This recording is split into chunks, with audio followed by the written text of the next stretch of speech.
Welcome in to this Monday edition of the Oxford Exxon Podcast. Chase Parham, Neal, McCready, Clark Ford Studio here with you this morning. We will discuss some preseason camp. Begins in just a couple days. Media day for Ole Miss preseason camp in a couple days. Talk some football. Deshaun Watson gets his penalty. There's some other stuff roaming around the sports world right now. Big recruiting weekend for Ole Miss. So I've got two completely conflicting opinions on Deshaun Watson. Do you? Yeah, it's really in my. Did you have those before this morning? Yeah. Okay. Yeah, I've had them for a while. Today cemented one of them, okay. And then the other one pops up, and it's completely conflicting with that one. And full disclosure, I'm operating right now with a headache that feels like my head's about to explode. So maybe that's part of it. Maybe I just don't have my thoughts completely clear. Okay. Like, I can already tell you that when we talk about the recruiting thing, I'm not going to be able to remember some of these kids' names. What'd you take? Take some medicine? Yeah, I just took some ibuprofen. You dehydrated? I don't think so. Okay. I told Carson this morning, I think I'm paying for yesterday. I didn't eat enough. Yeah. I forgot to eat yesterday, and I looked up, and it was 5:30. Oh. And I think I'm paying for that a little bit too. But, yeah. Anyway, go ahead. I'm sorry. No, you're good. You're getting a little older. Stuff starts affecting you a little more. Things get to you. It is what it is. Right? There's no doubt about that. A little bit of an emotional morning too. That's probably part of it. It was. Was that one of those seminal ones today? I don't know. I mean, both girls are now back in school. Caroline's on her way today, and today was the last day I dropped off a kid for the first day of school. I mean, it won't happen again. He'll drive himself as a high school junior. I don't know. That's a marked one. Yeah. Yeah, you know. I mean, people do the whole man card thing where you never have any emotions and stuff. I don't ever understand that. Like, cool, if that's truly how you are, good for you. I mean, quite prohibitive. If everybody's the Marlboro Man, I mean, awesome. Yeah. I'll freely admit I've never been that guy. Yeah.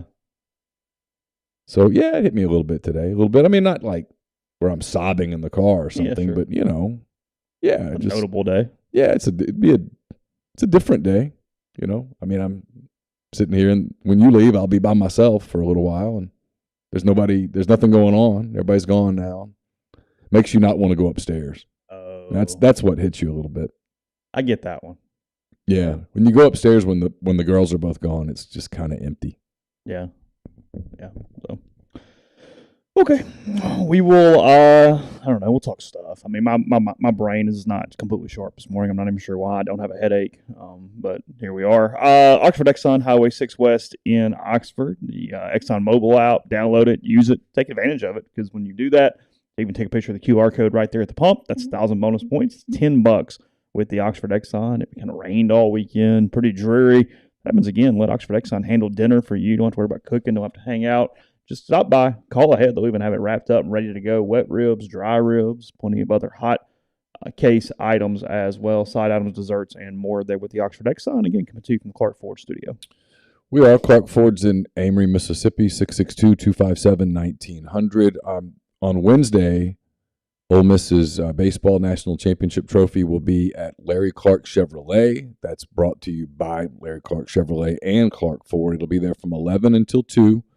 I assume you can get your picture taken with it and things of that nature if you would like.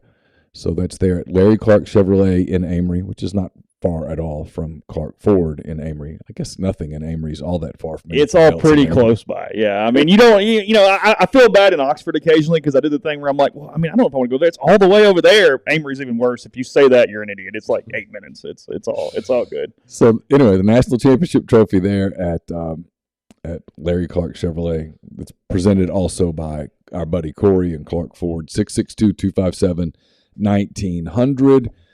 Guest will join this week on the Rafters Music and Food Hotline. Rafters Music and Food on the Square in Oxford. Great place to grab a burger, a po' boy, appetizers. Great bar selection, full beer selection as well. Also, Rafters in New Albany, and then still got a few weeks left of Rafters on the Water. It's summertime, still here, still warm. Not warm today, But it will get warm again. I feel confident in saying that August will get hot in North Mississippi. So go out to Sardis and see the folks at Rafters on the Water, get a frozen margarita, a beer, whatever, and enjoy your weekend. Whew. Yeah, I don't know. I'm all over the place. What do you want to do? Recruiting? What do you want to do? I'm going to let you drive. You're going to let me captain today? I'm going to let you drive because if we were in a car right now, I would be in the passenger seat and I would You have your eyes closed, lean back a little bit. I would be trying to take a nap. For sure. I will say this quickly off the top because this has no real bearing on Ole Miss, other than they didn't get him. Deshaun Watson Brown, the Long Beach State pitcher that was in the transfer portal, he's headed to Oklahoma State. He called the Rebels and the Razorbacks a couple days ago, told them he was not going to play for either one of those entities. Did not want to pitch in the SEC. Did not want to pitch in the SEC, and this is not some fan thing, some sour grapes thing, but if I'm looking for a frontline starter, not wanting to pitch in the SEC and compete is not what I would be looking for in that human being. That is a flaw when it comes to leading a pitching staff. So my source on this is Arkansas based. Okay.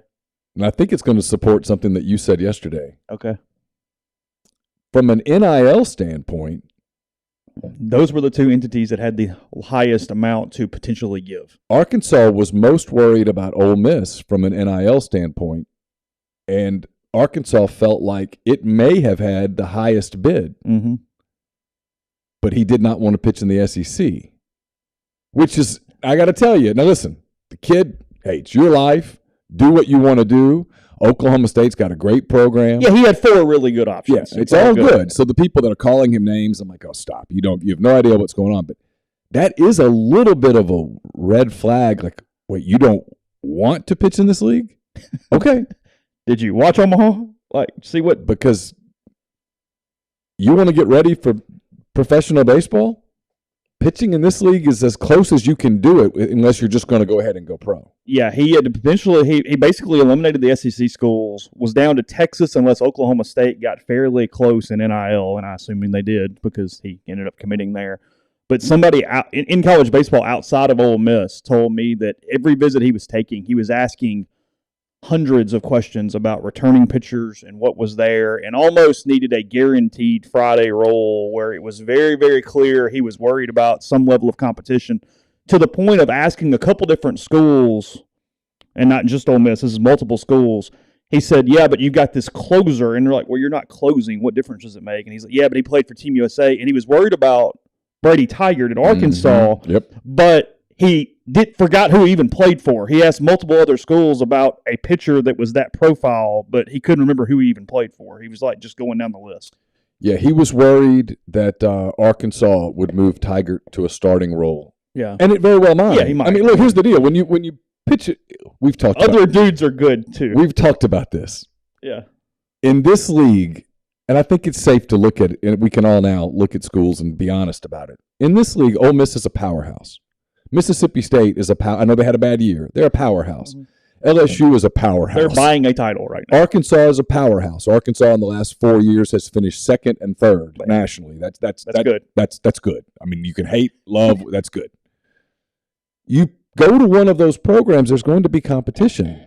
There's going to be a Hunter Elliott, a Brady Tigert. Those people exist in those programs all the time. Mm-hmm. Yeah, I was told Ole Miss and Arkansas both got, I mean, they wanted the kids, so like not outwardly frustrated, but there was a lot of, yeah, but you got this guy coming in. It's like, well, everybody has somebody coming in. What do you want me to do? I mean, that's how that works. Yeah, the goal here is some dude at Arkansas as a freshman is coming in is really good. Grayson Saunier at Ole Miss is really good. Yeah. It just is what it is. The goal here is to get to Omaha. Yeah. Period. To do that, we're going to keep recruiting players. Yeah. But again, I don't question the kid. It's your life, it's your career, and if that's what you want to do, then hey, go for it. You're the one that has to look in the mirror every day, not nobody else. You don't answer to fans and stuff. He can get to the major leagues from Oklahoma State. It's just sure, absolutely. It's just it is interesting. It is an interesting thing. If I'm a pro scout, this is a little bit you at least cock your head sideways and go, Yeah, well, what it does for me is if I'm a pro, no, look, if he goes to Stillwater and just lights the world on fire, I don't care. Yeah. Like, you won't be the first eccentric pitcher to pitch. But if it comes down to you and this other guy at Tennessee, yeah, whatever. Okay, sure. that's one thing I'd have to look at. I'd have to at least in the meeting say, in recruiting, when he got in the portal, he had some options, and he ran from the ones that may have prepared him the best. Just saying. Just something to think about. Does he have that dog in him? Because the one thing I do know, and I get in a playoff series in Major League Baseball, I want the dude that thinks like Lance Lynn, like John Lester, like Adam Wainwright, like those dudes who give me the ball. Look, I want Hunter Elliott's mentality. But even in college, we've talked about this a ton, and I'm not going to stick on college baseball for 30 minutes today. But we've talked about this a lot. That Friday night guy does have to have that level of mentality where your guys believe in him and he's going to go out and he's going to whip that other ace. Yeah. That's what DeLucia turned into. Sure. Arkansas loved the steadiness that Connor Nolan gave them every single week. We talk about, the great ones with the Walls and Pomeranzes and Lins and all those kind of guys. Mm-hmm. You have to develop that level of mentality. When Hunter Elliott gets the ball on Friday night, they're going to go, he's going to go shove and he's good and we're all good on Friday. Sure. If you kind of go, hey, moment's a little big, well, suddenly shoulders drop and everybody else sort of falls because that's what Ole Miss was dealing with. I mean, that's half the season they didn't believe in their Friday night arms. Then they went, God, we've got to hit, we've got to do all this. It affects the entire freaking mentality of the team. Totally different when Kumar Rocker steps out there on Friday night. And it's like, where, we're not giving up a run tonight. And I don't know what Oklahoma State's got or not got, but Ole Miss and Arkansas both would have been able to provide such a cushy environment as that Saturday guy. Sure. To let you take some ease off and just go throw. Because Hunter's throwing on Friday. You weren't taking his job. No. Just go throw on Saturday. Yeah. No, both of those teams, both Ole Miss and Arkansas, both have kind of multiple guys who could end up being weekend dudes. Sure. So, I don't know. They thought Texas might go crazy on NIL, but it looks like they had some money, but it wasn't anything crazy. And then, ends up at Oklahoma State. I got to be honest. The fact that LSU didn't pursue him made me go, hey, what is he?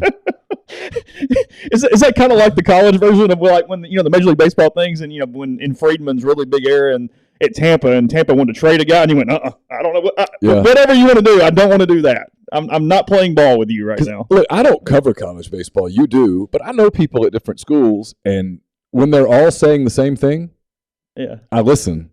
And they're all going, hey, money is no object at LSU right now with baseball. None. It's literally not. It's not. No, I mean, seriously, look, they might be Tennessee. They might not get to Omaha. They might lose in a regional. They are trying to buy a national championship right now. Well. And that damn roster is pretty good. I mean, they just stole Paul Skeens from Air Force from Mississippi State. State thought he had him, and I like LSU opened the pocketbook. And I like their chances. Christian Little, Paul Skeens. I mean, if you were asking me to pick teams that are going to Omaha next year, LSU's on my list. They would be in that early 8 for Omaha. No question. That you would do. No doubt. All right, we'll probably have to do a break in the middle of this, but set it up for me. You don't have to remember the names, but just overall, how do you sort of rate Juice Fest 22, the weekend that was for Ole Miss football recruiting?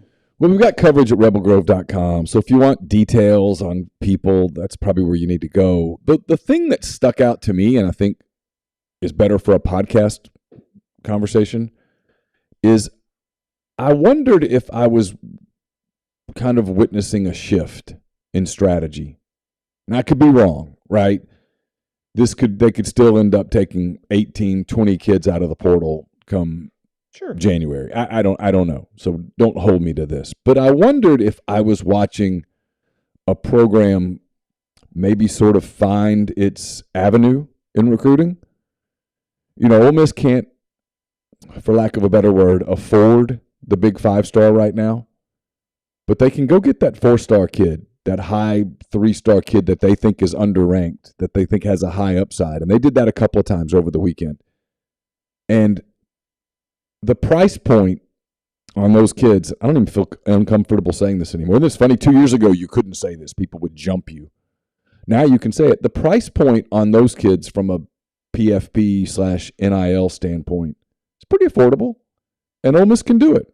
What you might be witnessing is a feeling at a place like Ole Miss that the transfer portal at the high level is about to become so expensive. Just like the high school top level. That this might be the way to go. And it also made me wonder for the first time, I'll be honest, I've always kind of thought Kiffin was looking for the first bright exit. When you go to the movie theater and they tell you, hey, make sure you see the exits, and people don't. I always thought Kiffin was making sure he sat near an exit. It made me wonder for the first time, is he starting to consider that this is a long-term spot? And he had to find those productive that you've got to build a base. You can't just build a program of mercenaries year after year. And I'm not saying Mason Brooks and Troy Brown and people like that are mercenaries. But they're 1 year guys. Yeah. Right. I mean, Lane at media days a couple of weeks ago, without prompting, I went back and listened a couple of times, without being prompted, talked about culture. And it's hard to build culture with 1 year guys. Like the Watts Brown guy comes in, for example, to your baseball program. Yeah, sure. He's just coming to pitch one season. He's not ever really going to be the fabric of your program in all likelihood.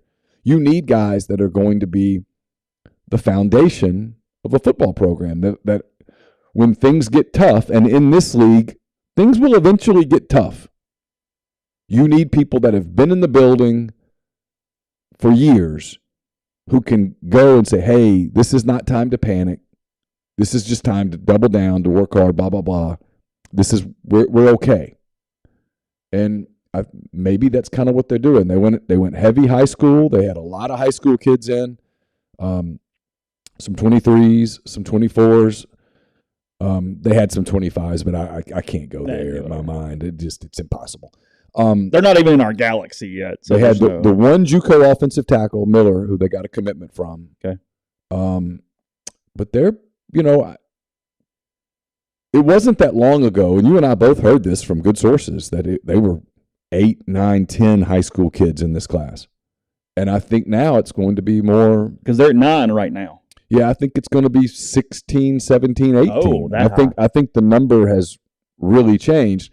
It is also a sign that they have momentum in recruiting, that kids like them, that kids want to visit. I think, look, if they wanted 30 high school commitments right now, they'd have them. They're being super careful about taking commitments because I think a lot of kids would like to commit, and you don't want to do that. You don't want to fill your class. You don't want to fill your class with kids. Like today's the first day that you can get an official offer. Like you can offer a kid when he's in the 4th freaking grade, but he can't get a written offer that truly has meaning until today of his senior year, August 1. Mm-hmm. So, I don't know. It's too early. It's too small of a sample size for me to go, oh, wow, things have changed. Yeah, this is what's happening. Yeah. I don't know. But my antenna went up a little bit. I'm watching some. Is it possible, and I get that this is not, you can't do this every year, but is there some relevance to maybe the 25 disappearing that why this has happened? Sure. Yeah, I mean, that's. But you're just completely altering your 85 and you don't have that restriction that you would otherwise? It's hard to say that with any certainty, but yeah. But I guess my point is if you think you're signing 31 instead of 25, right. Well, suddenly you can take 6 more high school guys because you have the room for that. Well, there's no doubt. There's no question that you're not limited to any number but 85. And there's going to be a good bit of turnover on this roster in every roster. I mean, Tyler and I talked about this on our show last week. I mean, there are some programs that are talking about, hey, we could have 40 new faces, 45 new faces next season, which to me is mind-boggling.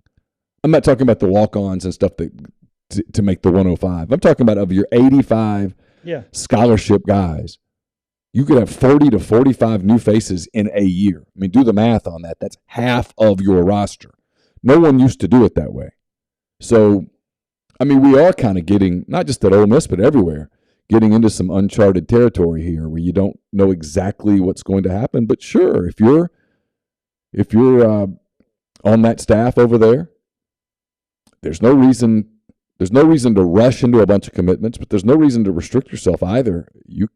If you think a guy makes your 85-man roster better, you take them, especially if you have this belief, and this is what I'm curious about, and I don't know that I can get this answer anytime soon, especially if you have this belief in the back of your mind that, like Ole Miss this year is, 18 transfer guys? Is that the number? It was 18 or 19, yeah.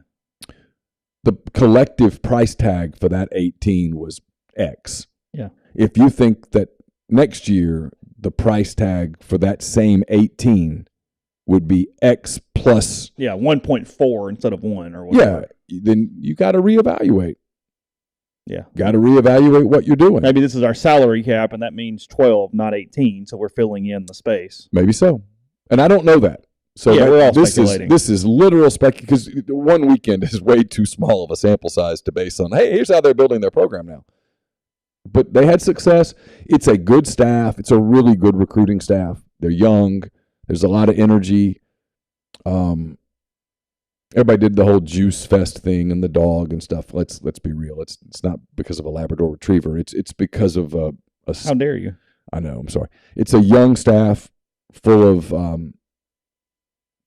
coaches that have big career aspirations, and they're building their resumes. And you build your resume by being a part of a winning program that has energy. And there's a tangible energy around that place kind of right now. Now, what does that mean for this coming football season? I don't know.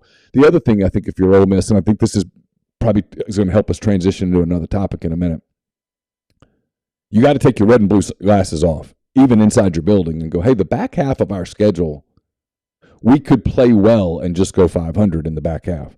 We might not have the surging immediate momentum at the end of the season that we had a year ago. We need to make some hay now. That's possible. I don't know that either.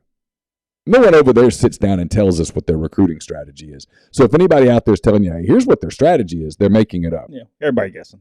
Yep, thought on that. Come back to it. Community Mortgage, Oxford, Memphis, Soto County, and Chattanooga. All underwriting and processing is done in Memphis, so you can look at underwriting and understand your market. Leader in condo financing, the float down option, and more. You can find Jason at 662-234-2704 or JLOWE@communitymtg.com. Go ahead and read another one because I don't have mine ready. Podcast is brought to you in part by GNM Pharmacy. One of those days. 662-236-2222. They deliver locally in the Oxford area, and they offer MedSeat. Fee prescriptions the same day each month and take care of you. Also, with their med packs I've been telling you about, you got a parent, you got a loved one that needs an extra step. They individually package those medications, morning pouch, evening pouch. You get everything you need when you need it. So don't stay with a big box pharmacy. Let a community pharmacy you trust take over. That's GNM. Give them a call, one call, and they will take care of the rest. Again, 662-236-2222. We're also brought to you by MyPerfectFranchise.net. Are you looking to diversify? Are you looking to leave the corporate rat race to gain control of your income and your schedule?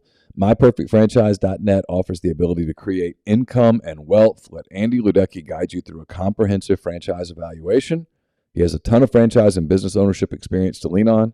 If you hate your job, you hate your boss, you hate your pay, if you feel stuck, Andy can help. It's Andy at MyPerfectFranchise.net.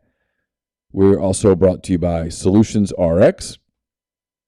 Solutions RX is a probiotic, multivitamin, and supplement company created by Ole Miss Pharmacy alum Chris Cornelissen.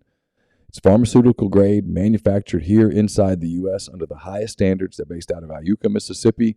If you take diabetes, high blood pressure medicine, or cholesterol medications, they typically cause side effects like muscle pain, brain fog, energy loss.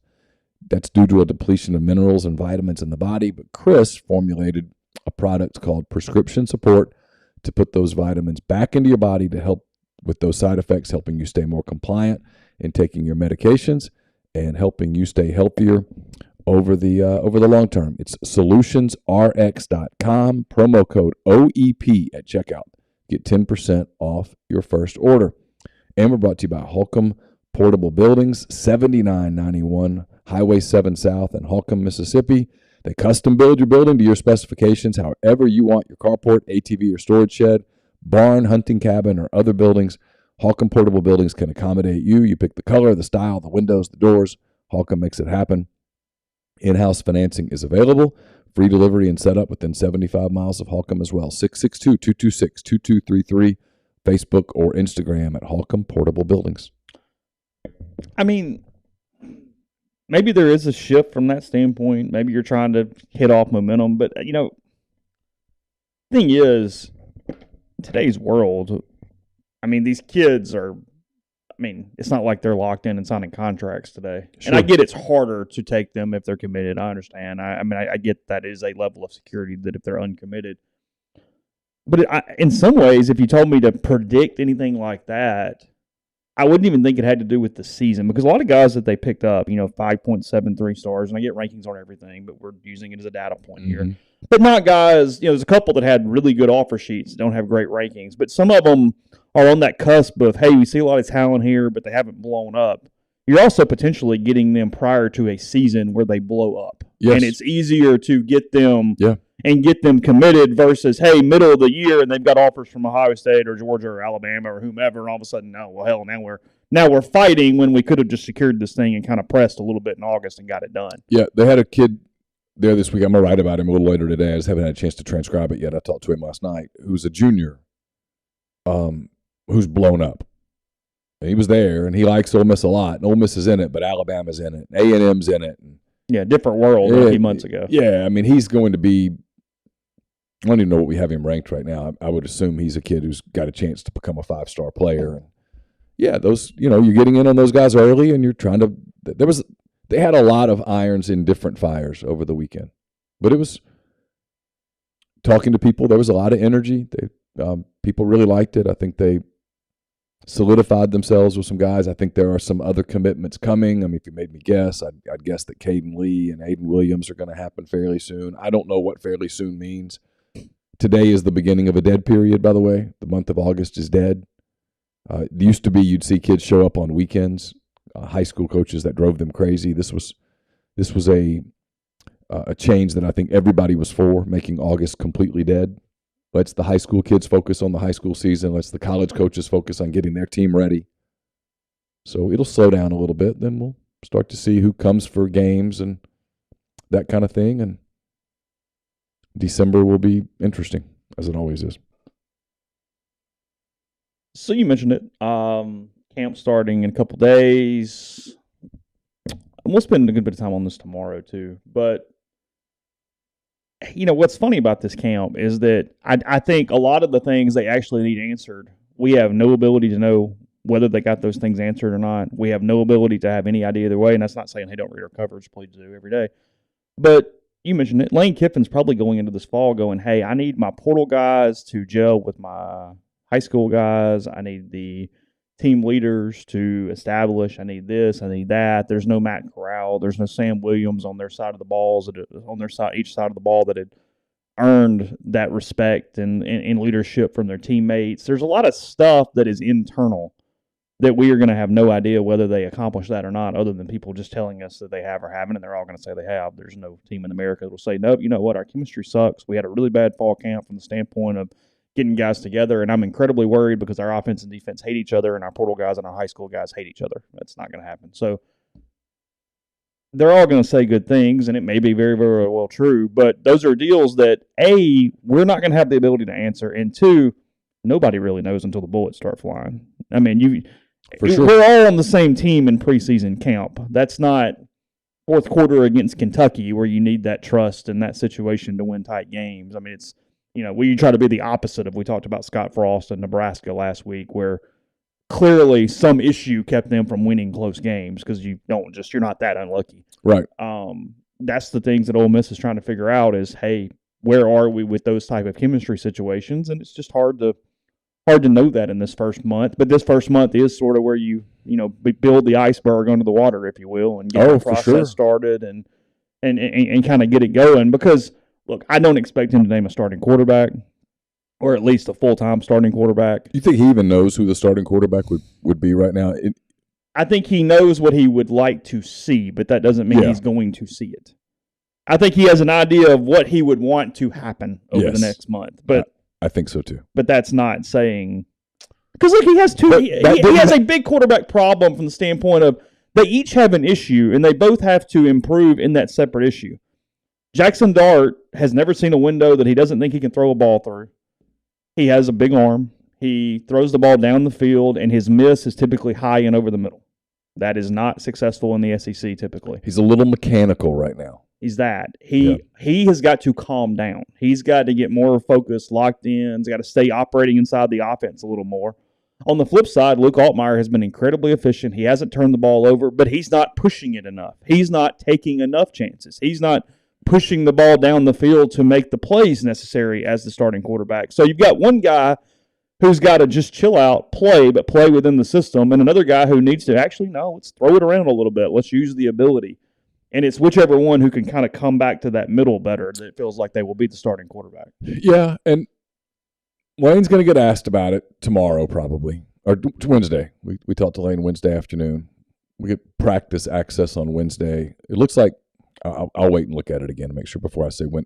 I think it was not for public release too, so we'll be a little careful. There are a couple of practices that are going to be open to fans. Yes, that is correct, but not the ones this week. Yeah, he's going to get asked about the 2 quarterback thing, and I think if he's honest, he'll tell you that, hey, in an ideal world, I've got 1 quarterback. I know who my quarterback is. I've got a clear starter. I am curious to wonder to see if they've considered the possibility of playing both. And their styles don't really like complement one another. They're not a lot different.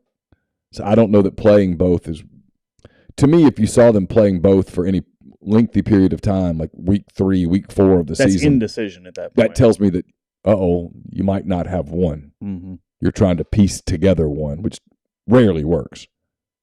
You might see, a program where you've got a running quarterback who can come in for a series and just freak out a defense, but you know who the quarterback is. In this case, both of these guys are kind of similar athletically and stuff like that. So it's one of the things I'm watching. It's not the only thing I'm watching, but it's a big thing going into camp. Coming off of 2 seasons where you damn sure knew who your quarterback was. Yeah. I mean, there were people who, I'm not making fun of media, but there was some media outlets that tried in 2020 to make the Matt Corral, John Rice Plumlee thing a competition. To our credit, we told you it was not one. It was going to be, absolutely, it was going to be Corral. If there was any question about that, the day that he threw, was it 4 interceptions, 5 interceptions at Arkansas? 6. 6? Was it 6? 5 or 6, yeah, 6, I think. And he still was the quarterback? Yeah. You knew. There was never a competition. From the minute that Lane Kiffin saw Matt Corral throw the football, he knew that was my quarterback. Yeah. So now, for the first time, we don't know who that quarterback is. And I don't know that Lane knows who his quarterback is. He's, to his credit, for all the people that go, he does some social awkward things or whatever. Yeah, but with us, he's pretty honest. He doesn't give you a lot of coach speak answers. And his answers on quarterback have been, I think, pretty frank. We're, don't really know yet. Things that we actually will at least get glimpses of, I do think we can see. Look, we all know the running backs are talented. Just don't get anybody hurt and get to the season, and you got 4 dudes. The offensive line's in a lot of different positions. You would hope that you get some sense of how those guys are communicating and figuring it out inside themselves, with Broker moving down, James moving over, Mason Brooks new, snaps being good, all those different things that I do think you'll be able to get a little bit of a sense of. And then, to me, on offense, even beyond quarterback, it's what are the wide receivers? Yeah. That is literally my number one offensive question going in, because the quarterback thing just kind of has to work itself out. It's do you have enough at receiver? That is my one offensive question. Yeah, because if Jonathan Mingo's not healthy, or not fully healthy, or not back to where he was before the injury. Jalen Knox has not stayed healthy at any point. I mean, yeah, so Jalen Robinson's there, but is Robinson ready to be the number 1 target for an SEC school? I don't know. What is Jordan Watkins' role? What does he do? There's a lot of stuff. Malik Heath is there, and I've heard he's had a great summer. I will say this, but as we go into the coverage of it, the one thing that I think it will frustrate fans a little, but I always try to be really careful with, hey, here's 50 observations and everybody's awesome, because you're just competing against yourself in the summer. The other teams are working too. Mm-hmm. So I'm always just kind of careful with that. Yeah. He was awesome in 7-on-7. Yeah. Okay. Cool. So was the kid at Kentucky today. Yeah. They had somebody at 7-on-7 who lit it up too. Yeah. Yeah. I'm always just kind of reticent to go crazy there. But yeah. Bigger, faster, stronger. Well, God, I'd hope so. That's the purpose. Well, that was the point. Yeah. That was the point. Yeah. The whole super optimism stuff is just, you gotta put some perspective on that, because everybody's doing that. For example, pay attention to Vanderbilt camp. I mean, they're on the way to being the best team in the country. It's just going to take a minute, Clark Lee said. Yeah, so you're going to hear all sorts of optimism out of Nashville, and then the games start. You have Trigg and Kelly at tight end. You're okay. I mean, Trigg's still got to prove it. I mean, we know he's talented as all hell. Got a huge upside. Yeah, it's there. But there's work to do. I mean, he just hasn't done it. He hasn't played much. Well, you and I were talking to somebody standing on the sideline one day in the spring. Yeah, I won't name him, but it was someone who's played a lot of college football who said, he's got to get a little more physical, probably got to get a little tougher, because to excel at that position, teams have to at least respect you as a blocker. If you being on the field is revelatory of, hey, they're passing, well, you lose some of the element of surprise there. Yeah, you don't have to be a road grader. But yeah, in much the same way that, one of the things that made Kelly effective is that he became more of a pass catcher. Yeah. He wasn't slip out. He wasn't just out there to help run block. And they need that from Trigg. Trigg's got to show that he can be a physical player as well as a threat downfield. He is a very talented threat downfield. Big body, great hands. He's a basketball player. He plays football like he plays basketball. But they've got to get him through a season healthy. It's just one season at USC, but he didn't get through it healthy. And so, got to be able to establish that. There's questions. It's funny. It's the first time in a long time that there's more questions on offense than there are defense. Wow. Defense appears to have more answers than offense potentially has. I'd say that's kind of where I was headed, was defense. And look, I think linebacker remains a question mark. I think there's some chances there, some possibilities, but you don't know exactly what Troy Brown's going to look like in the SEC. You don't know, is Austin Keys healthy? I mean, you've got a lot of stuff there from that standpoint. But other than that, they appear to at least have the pieces. I mean, there's micro questions on just what kind of jump is Cedric Johnson going to take? How do you make the defensive rotation at tackle and end make sense? And how do you sort of work all those guys together? What kind of second-year production do you get out of, Jamon Gordon and those kind of guys, as far as what does that look like in that standpoint? But the secondary is actually really good. Yeah. I have really no questions back there except for how do you sort of play everybody. And then it's, look, the other one question is, you and I talked about it, I guess on the phone, I don't guess we were recording, is they've got all these portal guys who have immense ability. They have huge upsides. They're in the portal for a reason. Something wasn't working out, or at least they wanted an opportunity that was different than where they were. But not many of them came in and go, oh, wow, that guy had 123 tackles last year at blank, or this guy had 12 sacks at blank, and it's just plug and go and whatever. You're looking for some change in them, some difference, something, frankly, other than Ashim Young, who had his jaw wired shut and was out and lost weight for 4 months. So, I mean, everybody has some level of question as to how they relate and work into this team from a defensive portal standpoint. No question. That's one of the things that everyone gets excited about transfers. Yeah. And Ole Miss put out the big video and all that stuff, and there's a lot of talent in that group. But it includes some guys who've yet to be elite SEC players. J.J. Pegues, for example. Ole Miss is excited about him. But J.J. was going to be fighting for playing time at Auburn. Doesn't mean that he won't step in at Ole Miss and become an impact defensive lineman, but he hasn't done it yet. Tennyson, the defensive back at Auburn, had developed a reputation for he's hell against the run and he's not very good in coverage. Well, that same if he's the same player at Ole Miss, it'll be the same thing, and you can't keep him on the field in coverage. He came to Ole Miss because I think he thought there was an opportunity for him to escape that label, but he's got to prove that he can do it. He's got to prove that he can handle coverage at this level against some of the good quarterbacks in the league that he's going to see, and he's going to see a bunch of good quarterbacks. But you're right, on defense, for me the question is linebacker. There's guys there, but I think it's easy for us to forget just how productive Chance Campbell and Mark Robinson were, and especially in the second half of the season. You've got to replace that production, and that was a lot of production. Those were two guys that were on the – you might have play snaps in front of you, not right now, but we'll find it. Sure. Those two guys played a ton of football. Like, they rarely came off the field. Frankly, if Robinson or Campbell came off the field, it's because something was wrong. Mm-hmm. So you've got to replace all of those snaps, and those were productive snaps. I do think in the secondary, the one thing that they also have is, look, there's a chance Miles Battle becomes a star. There's a chance Tysheem Johnson becomes a star. I saw A.J. Finley. He just keeps getting better. Just the other day, really good football player. I saw him. I saw him at LB's Meat Market, and A.J. just looks amazing. He continues to get bigger, more athletic. He's such a smart kid. Frankly, I'm a little surprised he came back.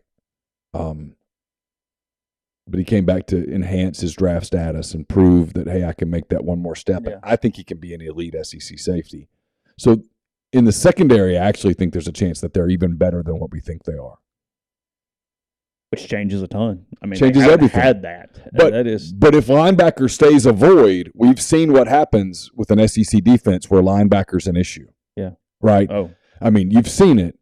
And going into camp, I mean, I got more questions than I have answers at linebacker. Mm-hmm. Yeah, Austin Keys looks. There's a path, but you got to get on the path. Yeah, and there's not just a ton of guys there. Yeah, that's why they were searching for linebackers into the summer. Yeah. So, yeah, that's it's.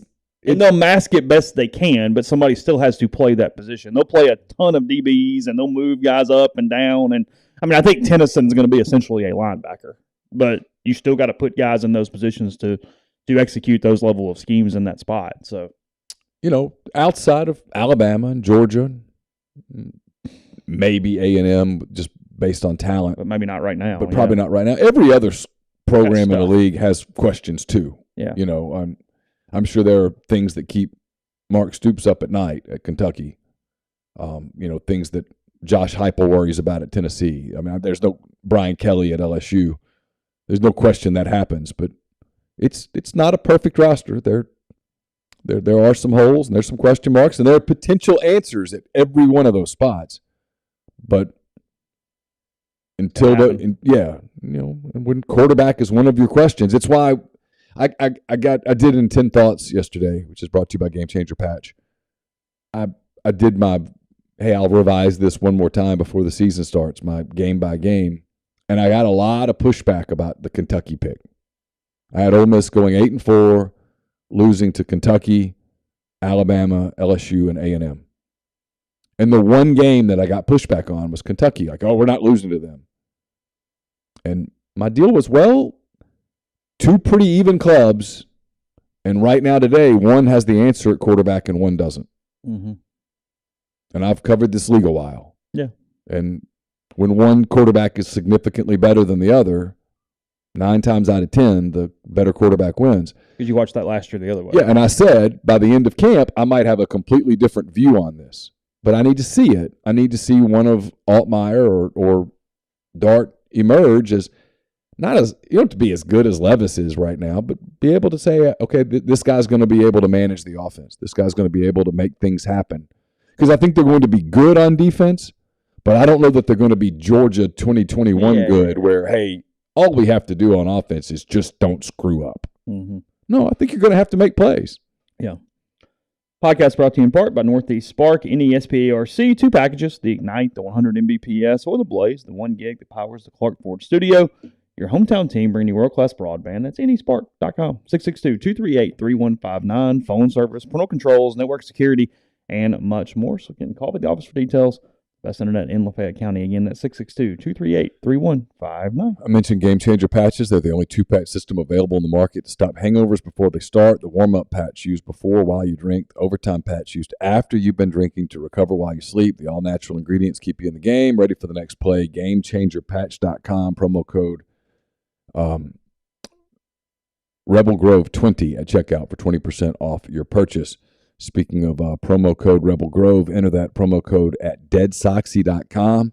Get 25% off the best socks you'll ever put on your feet. The no-shows, the traditional socks, they're kind of Ole Miss themed socks. They're all there at deadsoxy.com. You will not regret that. Once you put Dead Soxy on your feet, frankly, that's all you'll ever really want to wear.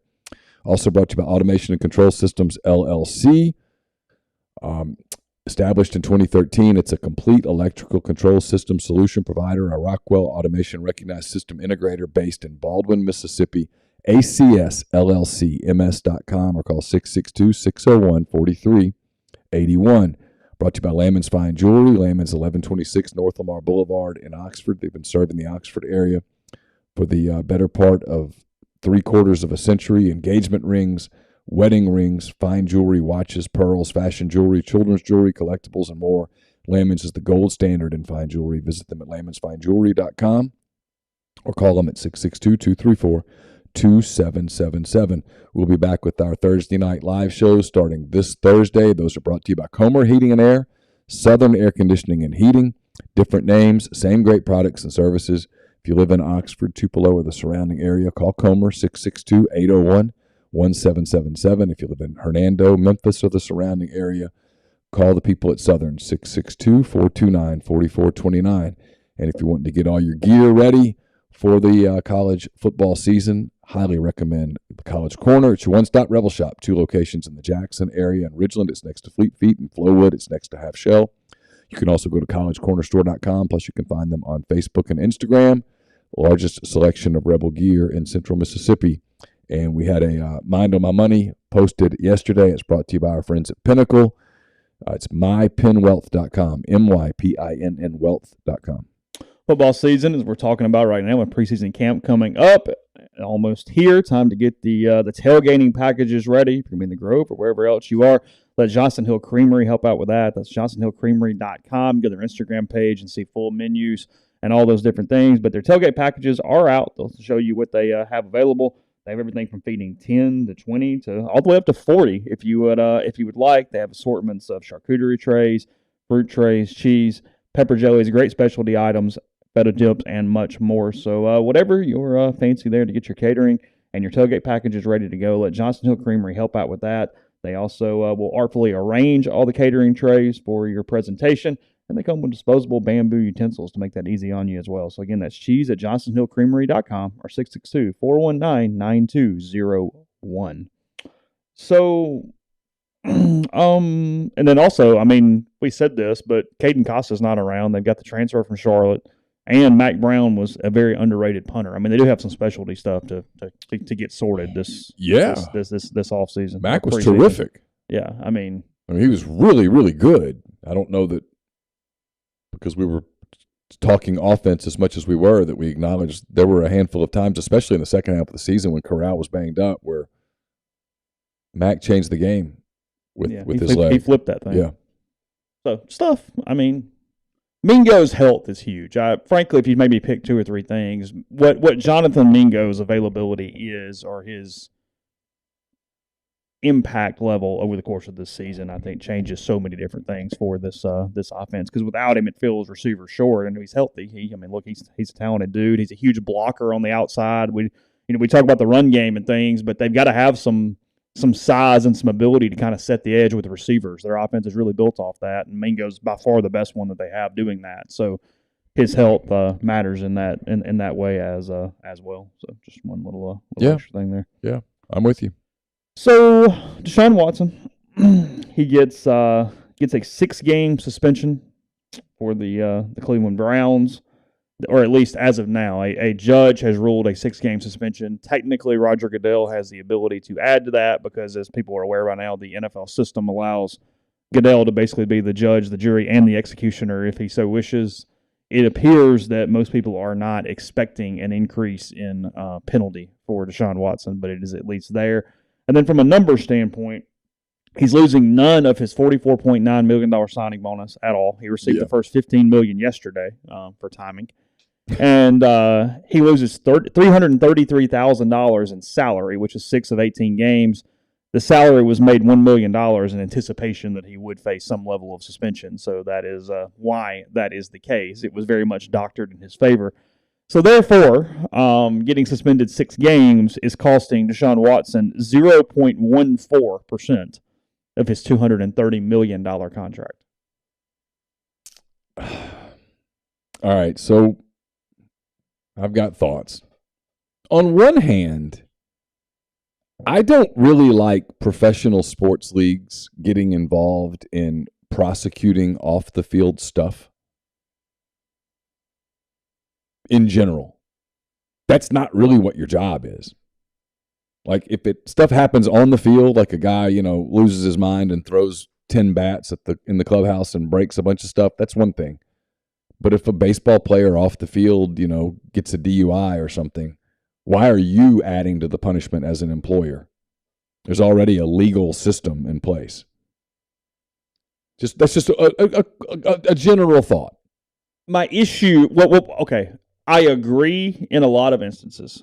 And I don't necessarily even disagree at all, but it's a podcast, and we just goes, you know what, you're right, and we moved on. Yeah, sure. That would be very boring. Yeah. It's like with PTI, they don't always have those opinions. They have to argue that. But anyway, point being, yeah, but you're filling up stadiums. You're selling merchandise. You have a brand that is built on likability and interest and engagement and needing fans to be all the freak in, especially in 2022 with disposable income dollars and time and all those different things, to where what somebody does off the field has a clear and complete impact on what your dollar figures are and what you are doing. So I think it is very relevant from a pro sports franchise standpoint. On the other hand, Calvin Ridley made a bet, and he missed a year. It's a different sport, but Trevor Bauer got cleared in court, and he's missing 2 seasons in the prime of his pitching career. And this only gets 6 games? This is, 30 women? I mean, you have to assume that at least one of the 30 women is telling the truth. Yes. And I would go a lot higher than 1. Well, yeah, if sure. you offer me the over-under of 1.5, I'm putting it all in on over. Frankly, if you offered me 21.5, I go over. I mean, this was a guy who, I don't remember the exact number. Someone sent it to me. The New York Times did a story on Deshaun Watson. This was a guy that it's like 60-something masseuse people that he's gone to. Really? In like 270 days. It's something insane. I mean, how sore can you be? But one would think that if you were really going to a masseuse as a professional athlete for true therapy, when you found a good one, you'd stick with him or her. That's kind of the way that works with any treatment or right. doctor or anything. Yeah. I don't go, you know what, that guy's fantastic, but let's look around a little bit. I'm gonna you don't go to a therapist for 3 months and go, hey, he's awesome, but let's start over with somebody else. I'm going to guess because a masseuse also is knowing your age. I mean, like, it's important to know what we're doing here. You do have to start over every time. I'm guessing that Tom Brady knows who he goes to. His massage therapist is very much. Yeah. Like whatever ankle situation you have to do to get an ankle worked out, a hamstring, shoulder, whatever, they know he's got that sciatica that does that, whatever. Right. So it makes no sense. Logically, it makes zero sense. This just makes no sense. No. The NFL apparently wanted a 1 year, but they put this in place where someone else could kind of be the bad guy. And I just kind of wonder if this is kind of the politics of it all playing a role. Trevor Bauer's 2 years from Major League Baseball. 2 years. One incident where he was cleared in court. Not saying Trevor Bauer's a good guy. Not saying that at all. Different leagues, different things, different. But I do wonder if Trevor Bauer is paying a price for being a politically incorrect voice on social media. If Trevor Bauer either had no social media presence or had opposite views of what he has, I wonder if his suspension would be 2 years, and I would bet. Well, because we're not talking about a schlub. We're talking about another guy who is at the top of his game. I mean, one of the best players in the game. Yeah. Maybe the at times. Well, I mean, there were days where he was the best pitcher on earth. Yeah. He was signed. He's lost a lot of money. Yeah. It wasn't like he just ran off the bullpen catcher guy that's whatever and plays 37 games a year.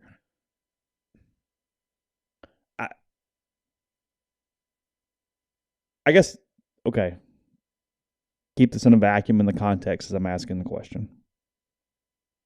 Because of the ruling, if Goodell does not extend it, the Browns, from a straight football standpoint, did they do the right thing?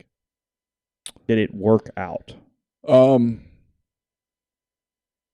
Probably. Because, look, you should have got more. We're not debating that. This is like that few good men thing where, hey, we're going to understand this and step back and do this. How much pushback is there in Cleveland among fans? I don't know. If he wins, it'll go away. Yeah, if he wins, it's what everything yeah, works. sure. If they're a playoff team they're not this year. Next Right. season, then sure. Go Browns. Well, from a media dog pound, roof. Week 7, everyone's going to be geeked up about Watson taking the field as the starting quarterback for the Cleveland Browns. Now, that will be a fascinating week. I think it's Halloween week. Of course it is. I think it's Cincinnati or Pittsburgh. It's a divisional game. Really? I think so. Okay. Not positive, but I'm fairly sure. Well, I can tell you here. I'm not going to look it up. Believe it or not, I've got some AFC stuff right here. Why do you have that? Because I'm trying to be more educated this year. So you're reading preseason magazines? I have looked at some preseason. Do you have magazines. an Athlon over there somewhere? I don't. Okay. I could get one. You're reading Phil Steele cover to cover? Lindy's? I haven't. Back in the day? Actually, that is an Athlon. Their first 6 games are at Carolina, the Jets, Pittsburgh, at Atlanta, Chargers, and New England. I was right. Week 7 is at Baltimore. And then week 8 is a Monday night game at home against the Bengals. By the way, in case you are looking, the Cleveland Browns made Chris Kiffin available on Friday or Saturday. Yeah, I retweeted it. He had some really interesting comments about, frankly, comments that a lot of college coaches share about the difference between the college game and the pro game right now. The one thing you will see with college football assistants more and more is you will see college football assistants trying to get to the NFL because of lifestyle. You can get as mad at that as you want, but it's true. It's coming a more young man's game by the day. Unless you are just absolutely geared to need that profession. It is geared toward young and up and coming and then trying to find a way to have a life after that. Because Chris Kiffin talked about he has 3 kids. His kids are young, and he just didn't want to miss everything. One of the things he likes about the NFL game is that in the off season, they actually have an off season. So he can make his kids' games, get out of there at an hour that makes sense. You get out of there at 4:30 in the afternoon. Get to the t-ball game, the baseball game, the softball game, as opposed to this. What is the college game, which is a rat race? Yeah, Landry sent him some notes. He was going over those. Yeah, I get so confused with Deshaun's a blue player. Which tab is which, and then sometimes the tabs, like purple, is that red or blue? Magenta. Yeah. A lot of tabs.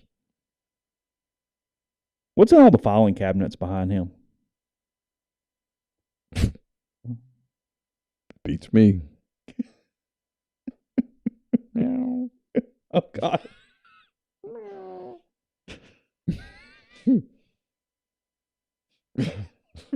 Sorry, people. It's my fault. Oh, Jesus. Sometimes like, why do people all think I'm a jerk? And then I do stuff like that. I'm like, that's why they think I'm a jerk. Kiffin said it's always a lot of recruiting in the spring and winter. It's nonstop recruiting. Now it's even more so in the NIL. A lot of things to deal with. For me personally, I have 4 young kids, 7, 8, 11, 12. It was a no-brainer once I realized I made the wrong decision in the NFL offseason. You're going to get out of here at a decent hour and go see them play games. I was gone only 3 weeks. They stayed here. Yeah. He was very fortunate that job opened back up. Yeah. For me, it was a decision based on the wrong reasons. At the end of the day, I really missed it here, meaning Cleveland. I didn't want to move my kids. To make a long story short, I was very, very fortunate to get my job back here. It's a great job, great opportunity. So once I got back, I don't take a single day for granted. Happy to be back. That from Chris Kiffin there. So yeah. Chris is a good dude. No, super guy. And the whole time that it was going on, we kept hearing something's weird. Just hold up. It was hesitance at every turn. Well, I mean, he had a couple of recruiting trips where he called people that he knows in the industry and anxious and it was like this is not how it used to be. This has changed. Not what I signed up for. And I'm gonna tell you, recruiting's changed. Mm-hmm. Like over the weekend, Ole Miss got all those commitments. You cannot get kids on the phone. They don't talk. They think they can control their own social media, and in many ways they can. It's just a totally different deal. Thank God years ago we changed sort of the way we did stuff. We were ahead of the curve. It is a completely different world when the guy would commit back in the day and you would freak out if you couldn't get a quote from him in like 8 minutes. Now it's like, whatever. I send the kid messages and they don't respond. And okay. Yeah.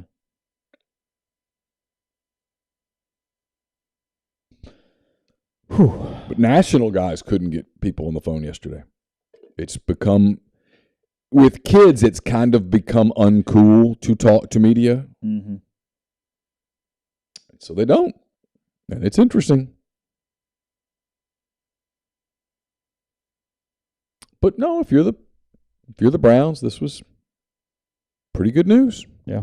You now have a franchise quarterback who appears to be, at least for now, in the clear. I mean, they're up at night sometimes wondering, is there... Yeah, Big Say still can get you in a number of ways. Is there something else that pops? Is there someone else? But maybe after all this time, it's all been investigated and there's not. And you would think that he knows moving forward that he has to be on his best behavior. There's no strike policy. Yeah, that you can't do that. Yeah.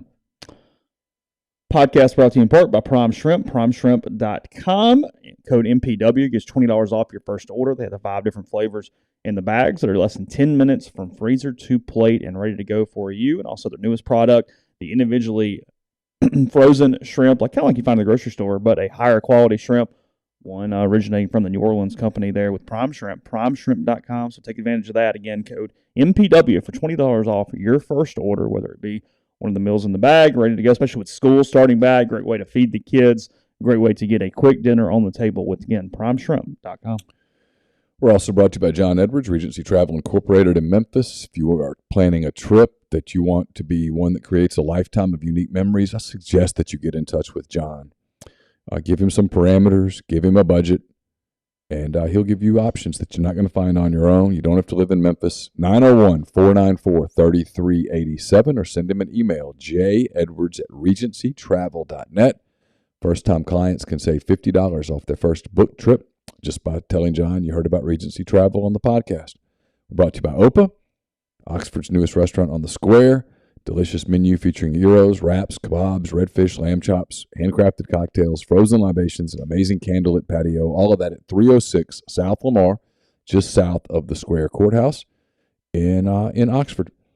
I'll have a mailbag up on Wednesday at some point. It might even be Thursday this week because of the Media Day stuff, but it's brought to you by Whitney McNutt of Tommy Morgan Incorporated Realtors, serving you for all your real estate needs in Oxford and Tupelo.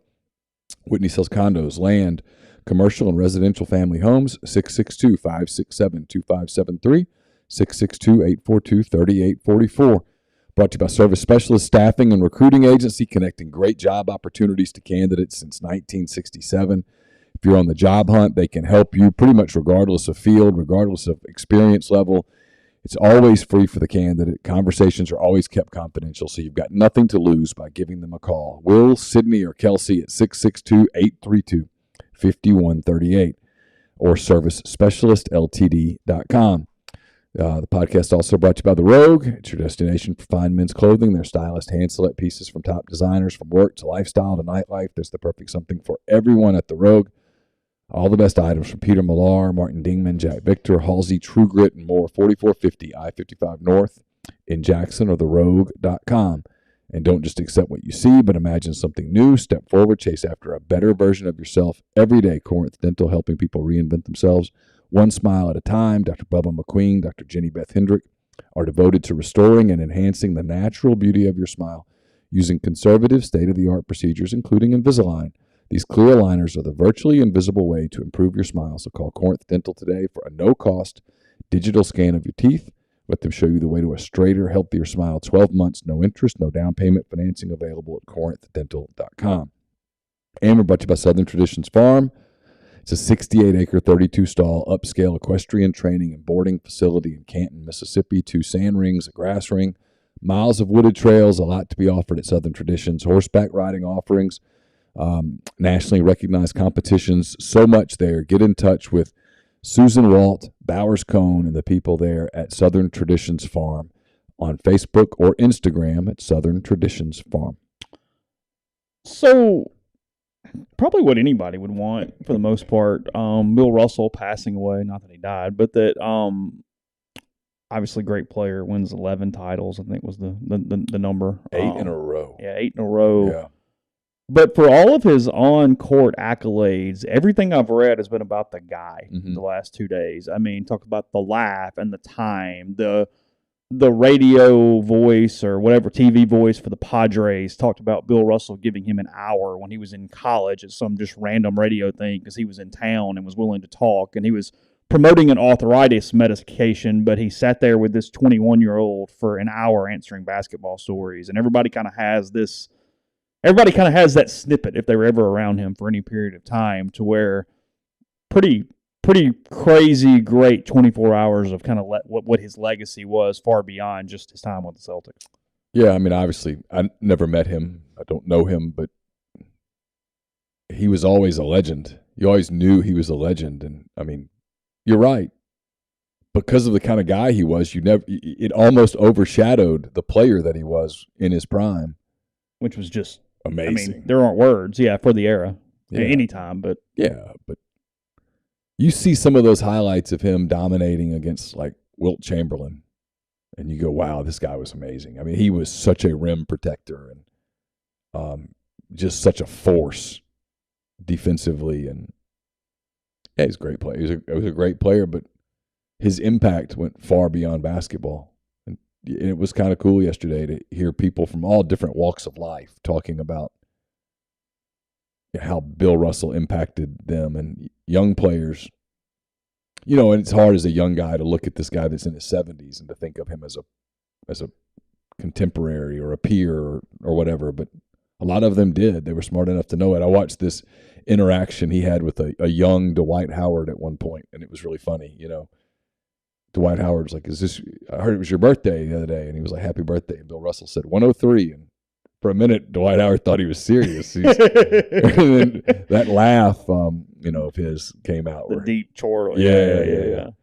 ESPN last night led their Sports Center after the Cubs-Giants game with Bill Russell coverage, as they should have. Yeah, sure. And they did a really interesting interview, kind of long-form interview with Jackie McMullen, long time with the Boston Globe, who got to know him as a young person and built a relationship, that lasted decades. But she was fascinating. If you can find a recording of that somewhere, it's worth your time. It was incredibly insightful on her part.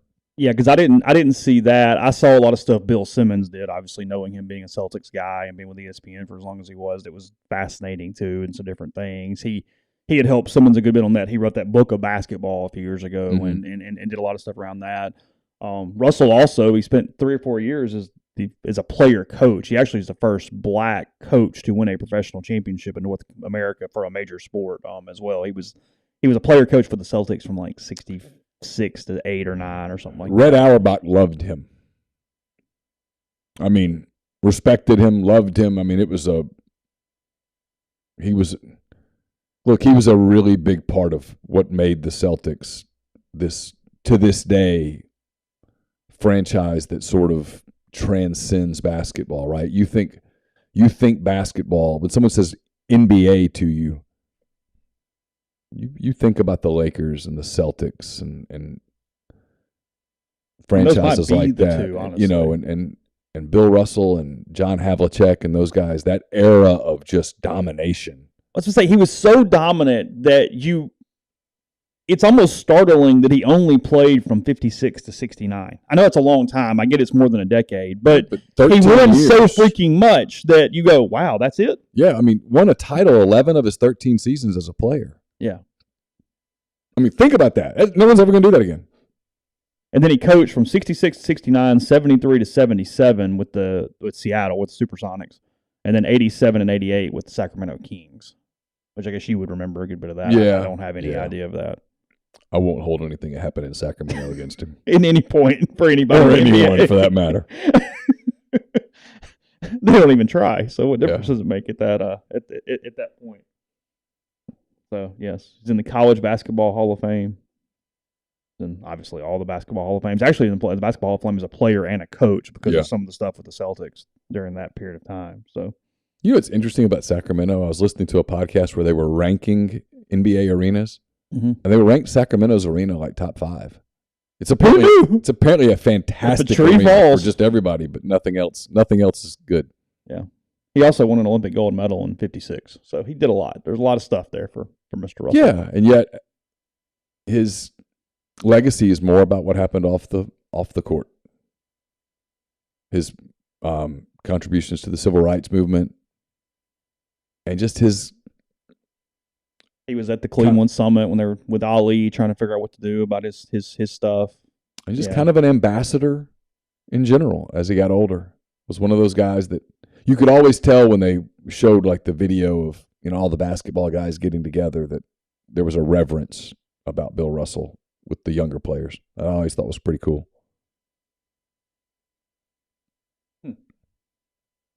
So, was he sick or just I don't know. Was there anything? They said he died peacefully. Okay. With his wife. Yeah, I saw Bob Cousy just say he fought the good fight, but I didn't know if that meant something or not. Yeah, I don't know. I haven't read a ton, to be honest. I haven't either. I've just seen kind of the basic stuff. Most that I saw was the interview with Jackie McMullen, which was, again, terrific. I'd actually go back and watch it again. What is she doing now? I don't know. She looked like she was on a Zoom call, like in her bedroom. Oh, really? Yeah. So she hasn't moved to like a studio. She wasn't doing whatever that looks like. No, it looked like there was a 4-poster bed behind her. Okay. But she was great. I mean, she's... You're not going to hold that against her. No, she's a fantastic writer. She's a fantastic writer. Yeah. I have no idea what kind of human she is or any of that stuff, but she's a great writer.